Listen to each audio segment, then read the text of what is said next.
It's a wrap for the first weekend of the Major League Baseball season as the Yankees took 2 out of 3 against the Giants in the Bronx. So let's talk some Yankees baseball with the Yankees beat writer for the New York Post. That would be Greg Joyce, who joins me now. Greg, how's it going? Good, Dexter. How you doing? I'm doing well. Now, on Sunday, we saw Jhony Brito with 5 innings of shutout ball in his MLB debut. Brito was not on the radar of many Yankee fans, so can he help this injury-ravaged starting rotation right now? Yeah, I mean, especially if he pitches the way he did on Sunday, that's a huge boost. As of entering camp, he was probably their number 8 guy, number 9 guy on the depth chart. Not a lot of people knew about him, and then they sent him down to minor league camp about halfway through spring training, hoping that he was going to start again at AAA and kind of maybe come up in the middle of the season if needed. Then all of a sudden, Luis Severino was the 3rd Yankee starter to get injured in spring training with a strained lat. And all of a sudden, with a couple of days left in camp, that thrust Brito into the starting role to just start the season. So all of a sudden, he's starting Game 3 on Sunday, and he delivered about as good of a debut as the Yankees could have hoped for. 5 shutout innings, 6 strikeouts, only gave up 2 hits and a walk. So, he was really efficient out there, looked the part, looked at ease, didn't seem, done in by the environment or anything like that. So that was about as good as they could have hoped for. We gave him 5 innings, really important start for Brito, especially with a couple more before Severino's likely to return.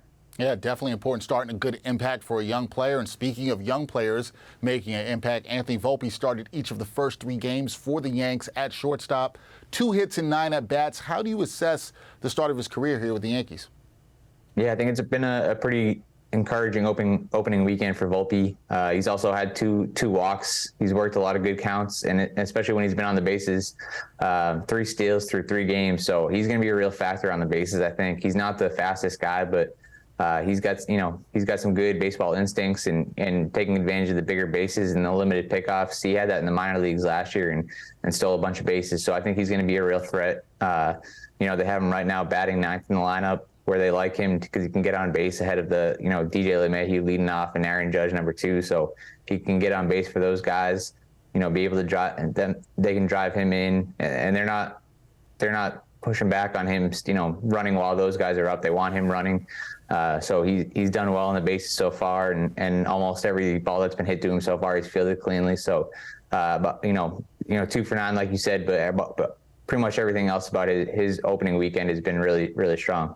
Yeah, Yankee fans should be excited about what they've seen from him, especially on the base pads. And back to the rotation, with injuries to the starters, how do you think manager Aaron Boone will navigate the rotation with the team playing 12 games in the next 13 days, especially with some good competition on deck, starting with the Phillies on Monday night? So how do you see Aaron Boone navigating the starting rotation? Yeah, it'll be a good test. Obviously, they have Nestor Cortez starting on Monday and Domingo Germán going on Tuesday. So right now, those guys rolled out as their number 4 and 5 starters. So they're really counting on both of those guys to have strong years. Obviously, Nestor did it last year, had an all-star season. His camp was slowed a little bit by a hamstring that he came into camp with, but they slow played him a little bit. But he's pretty much all the way built up at this point to start on Monday night. So they got him, and Germán, they think is capable of putting together another strong year. So those 2 guys are going the next 2 games. Then Garrett Cole comes back on Wednesday. Obviously, they have another off day this upcoming Friday, so they can kind of tweak the rotation if they need to take advantage of that to get Cole as many starts as they want him to. This time around, he's going on the 6th day. But they could kind of keep him on regular rest the next time through. But, especially with Jhony Brito coming off the encouraging start today, I think he's probably going to get, maybe 2 or 3 more starts until Severino is ready to come back. Carlos Rodon seems like he's late April, early May. If things continue to progress well for him. So they're going to need to continue to kind of patch things together a little bit until they get, what they thought their rotation was going to be. But through the opening series, they got 2 shutouts in 3 games, so I think they'll definitely take that so far. They will take the start so far, 2-1 for the Yankees after 3 games. Greg Joyce, Yankees beat writer for the New York Post, always on top of things. Greg, appreciate the time. Thanks, Dexter. Appreciate it.